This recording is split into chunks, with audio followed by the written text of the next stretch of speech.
My grandmother, my mother's mother, was a twin, and they left Poland, and they didn't speak English. They had a note on their pinned to their thing, Chicago, and so they, landed in New York, and they found their way to Chicago. My grandmother's twin stayed in Chicago, and she came to Gary. She was a tough lady.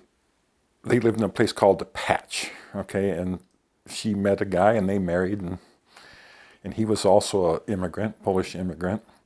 The Patch was just outside the Gary city limits, and it was not part of Gary Land Company.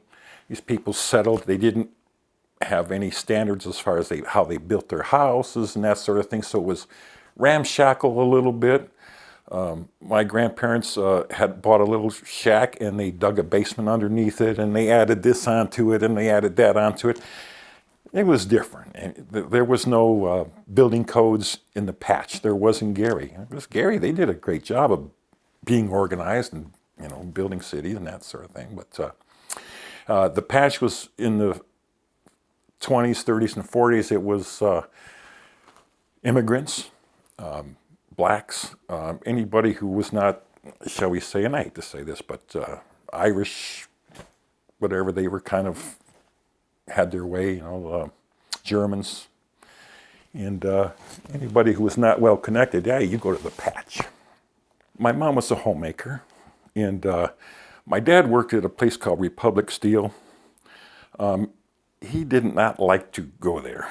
Okay, let's put it that way.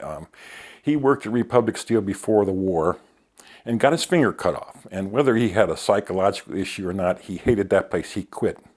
He opened up a tavern in 1941, and the war broke out, and they drafted him. And he had a particular type of skill in the steel mill, which was kind of rare, making these certain type bars.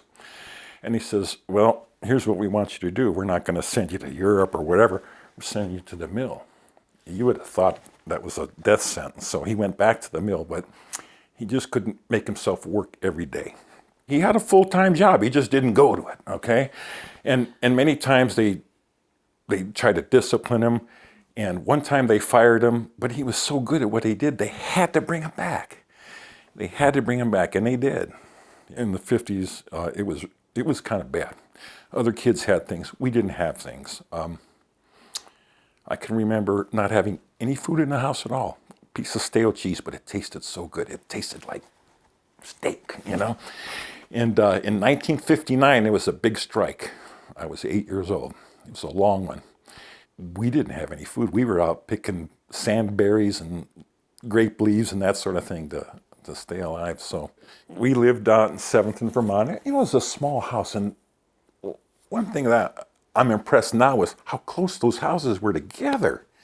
You could hear somebody having an argument, or you could hear them frying bacon in their house right next to you, And of course, they could hear you too if you had issues. And so it was very unique. People got along somehow, though. And our neighborhood had all different nationalities. I could go to anybody's house on any given day and taste a different cuisine, so to speak.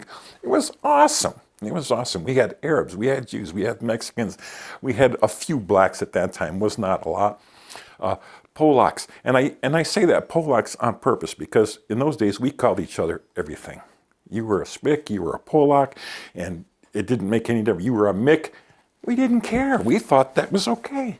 It's kind of strange because now it's not politically correct at all. But I don't know which is better. If it's better now or if it was better then. I just don't know.